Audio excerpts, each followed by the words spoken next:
So I've been oil painting for a really long time. I think I first started when I was like 14 and I'm 31 now. So it's been a while, but I still feel like a beginner in so many ways. And I feel like I always have so much to learn still. But I've definitely picked up a few tips and tricks along the way. And I've learned things that I really wish I knew sooner. So I'm gonna talk about a few things that I wish I knew when I first started oil painting. Number one is always pre-mix your palette before you start painting. So I know this is very common with most artists who've been painting a while, but I only started doing this like 2 or 3 years ago. I used to just mix paint on my palette as I was painting, like along the way, and I was essentially just multitasking, and I wasn't able to give my full attention to either mixing or painting. When you pre-mix your whole palette first, you're able to make sure all the colors are properly mixed and you have the right shades before you go into painting. And then when you start your painting, you don't have to worry about any of that. You just focus on putting the paint on the canvas in the right areas, and you can focus on your imagery and the feeling and the temperature and all of that. And it goes a lot quicker too because you don't have to worry about mixing. Last year I decided to take this a step even further, and now I actually pre-mix the colors that I use often and I put them in tubes so they're already ready. So then when I sit down to start painting for the day, I have all my colors like pre-mixed in the unique shade that I like, and I can just put it on the palette and start painting. So that's been really fun, but it's not necessary to do that. It's just something you might want to do like once you figure out the colors you really like. And doing this also helps me keep my paintings like cohesive. So I use those colors over and over, and then my paintings start to have like a style and a distinct color palette, which is really nice. Number two is you really don't need solvents. I've been painting solvent free for about 2 years now, and it's saved me so much headaches and anxiety, honestly. I know a lot of people who are completely fine with solvents. They use Gamsol and other mediums with no issues, but for me, the smell was just overpowering, and the anxiety of knowing that I was breathing in like VOCs and different chemicals was just too much for me. So I decided to start painting solvent free. It's honestly been amazing. It's a little bit more cleanup process, but once you get used to it, it's totally fine, and it's worth not getting those headaches, you know? So what I do is I use safflower oil while I'm painting to dilute the paint or clean my brush, and then at the end of painting, I use mineral oil to clean my brushes, and also Dawn soap and water. But if you don't mind solvents, then, you know, use them. That's great. They definitely work. But if you're like me and you have, you know, issues with them, or you have kids and pets around, then I definitely recommend just trying it out and seeing how you like it. Number three is start with large flat shapes. So when I first started painting, I would often focus on like small details. Like I might start with an eye or a leg or a cloud or something. And now I don't really start paintings that way. I actually block out like large flat shapes first before I go in with all the small details. I actually learned this technique in a book I read called The Art Spirit. And he talked about picking out 7 flat shapes in your painting and 7 unique colors that kind of match that area. And I really like this idea because you sort of get this whole first layer ready, and you can kind of see like your proportions and your layout before you go in with your details. You really just want to see your whole painting as like one unit and everything flowing together. If you start with small areas instead of like mapping out the whole picture first, then it's easy to have your proportions incorrect or to get hung up on like small details before you even get started, and sometimes that can be defeating, and you might even, you know, want to quit the painting or move on to something else because, you know, you're not seeing the whole image, if that makes sense. I'm also really big about painting looser and having movement in your art. So if you paint, you know, small areas,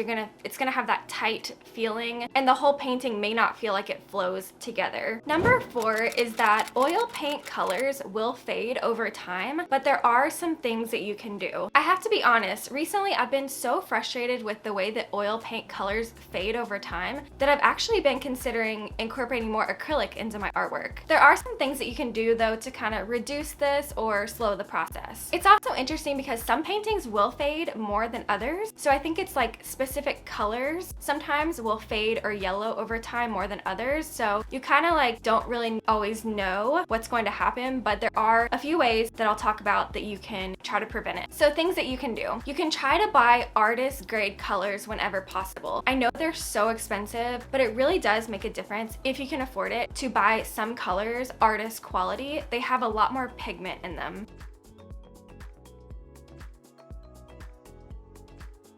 Another thing is using archival materials, so canvas that is acid-free, for example. You can try safflower oil instead of linseed oil. I've heard that linseed oil is more yellowing. Varnish your paintings. That is a huge thing you can do that will prevent UV rays from yellowing and fading your colors. So I use Gambar varnish as soon as my painting is dry to the touch. You can also put your paintings on paper behind glass, and that will typically prevent UV rays from coming in as well. Obviously, you want to keep your paintings out of the light and the sun, so don't put it by like a really sunny window. You can use less mediums and more paint. So don't be afraid to do like thick, painterly brushstrokes. And you know, if you use a lot of like safflower oil to thin your paint, then it's going to really like yellow. So you want to make sure you have a lot of pigment on your canvas or whatever surface. And this is optional, but you can use acrylic as your underpainting or under layers. That's something that I'm thinking about doing more, because that way if colors do fade even slightly, that acrylic underlayer will really shine through. And finally, take really great photos of your work soon after it's finished when the paint looks amazing and vibrant. And then you can make prints of your work that will last a really long time with those vibrant colors. And again, I don't want to scare you. This is like a very minor thing, like it's minimal. And if you take precautions, you'll be fine.